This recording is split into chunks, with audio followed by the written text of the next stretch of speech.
Hallelujah! সবাইকে জয় যিশু, ঈশ্বরের গৌরব হোক। আমি রোজ যেমন রুটিন অনুসারে আশীর্বাদে প্রার্থনাতে আসি। আজকের প্রভু সুযোগ করে দিয়েছে। প্রভুকে অসংখ্য ধন্যবাদ করি। পিতা, পুত্র, পবিত্র আত্মা নামে। তো তেমনি আমরা প্রার্থনাতে যাব অবশ্যই। সর্বশক্তিমান ঈশ্বর পিতা, তোমার মহানামে ধন্যবাদ করি পিতা। স্বর্গপিতা সিংহাসন পিতৃপাদ পিতা গো, তোমার সর্বদাই তোমার চরণতলে যে সকল সন্তানরা তারা রোজ যেমন রুটিন অনুসারে পিতা গো, তারা তোমার পবিত্র বচন শুনছে পিতা গো। প্রত্যেকটা সন্তানের নামে প্রার্থনা করছি পিতা গো। পিতা গো সর্বদা পিতা গো, তাদেরকে আজকের পর থেকে পিতা গো তুমি কন্ট্রোল করো। তুমি পথ সে রাস্তা দেখো প্রভু গো। তাদের মধ্যে পজিটিভিটি নিয়ে আসবে পিতা গো। পিতা গো হার নেশাপানক আত্মা, হার বিচলিত আত্মা, হার অহংকার আত্মা আউট হয়ে যিশুর নামে, আউট হয়ে যিশুর নামে। পিতা গো সর্বদা সমস্ত ব্যাড নিউজ আমি ক্যান্সেল করে যিশুর নামে। গুড নিউজ অধিকার যিশুর নামে, গুড নিউজ অধিকার যিশুর নামে। সমস্ত শরীর থেকে, অঙ্গ প্রত্যঙ্গ, দেহ থেকে সমস্ত ব্লাড যদি আমি ক্যান্সেল করে যিশুর নামে, আমি ক্যান্সেল করে যিশুর নামে, আমি সাবিত করে যিশুর নামে, শয়তানটি বাড়া যিশুর নামে। পিতাকে সর্বদা পিতা গো, তাদেরকে তুমি স্বচ্ছ করো, পবিত্র করো, সুন্দর করো প্রভু গো। প্রভু গো তাদেরকে দীর্ঘায়ু তুমি আশীর্বাদে পরিণত করো প্রভু গো। যারা রোজ রুটিন অনুসারে সেই ইউটিউবের মধ্যে, ফেসবুকের তারা বিশ্বাসের সহিত প্রভু গো, তোমার বচনের সহিত পিতা গো তারা যে জুড়ছে প্রভু গো। পিতা গো এই প্রার্থনা নাসরিতে প্রভু যীশু খ্রিস্টের নাম থেকে চালাম, আমেন আমেন। তো তেমনি বলতে কি আমরা প্রভুর বাক্যতে যাব, যে আমরা যখন ঈশ্বরের আরাধনাতে আসি, পিতার বাক্যতে যখন পিতা আমাদের কি করে আশীর্বাদে পরিণত করে। তো তেমনি মার্ক লিখিত সুসমাচার তার 5 অধ্যায় তার 27 পদ বলতে, সে যিশু বিষয় শুনিয়া ভিড়ের মধ্যে তাহার পশ্চাৎ দিকে আসিয়া তাহার বস্ত্র স্পর্শ করিল। কেননা সে কহিল, আমি যদি কেবল উহার বস্ত্র স্পর্শ করিতে পারি তবে সুস্থ হইব।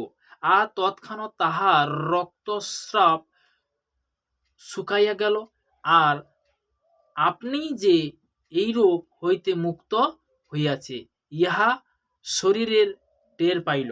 হালেলুয়া!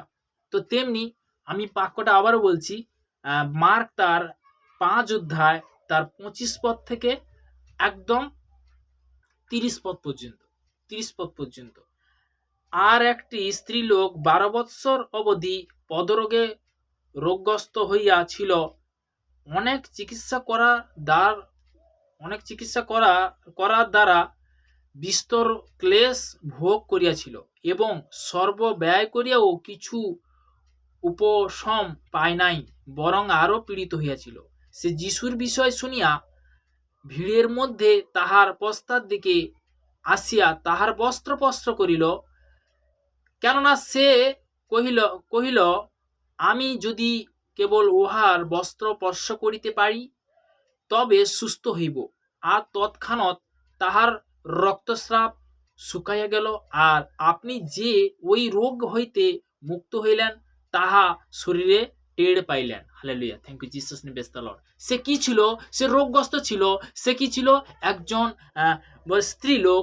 একজন বলতে কি স্ত্রী লোক বলতে কি একজন নারী। সে কি রক্তস্রাব এতে কি করতো? সে ভয়ানক রোগ, সে গুপ্ত রোগ। তার থেকে বলতে বহুত সবকিছু ব্যয় করার পরেও সে পরিত্রাণ পায়নি। কিন্তু যিশুর কথা সে শুনেছিল।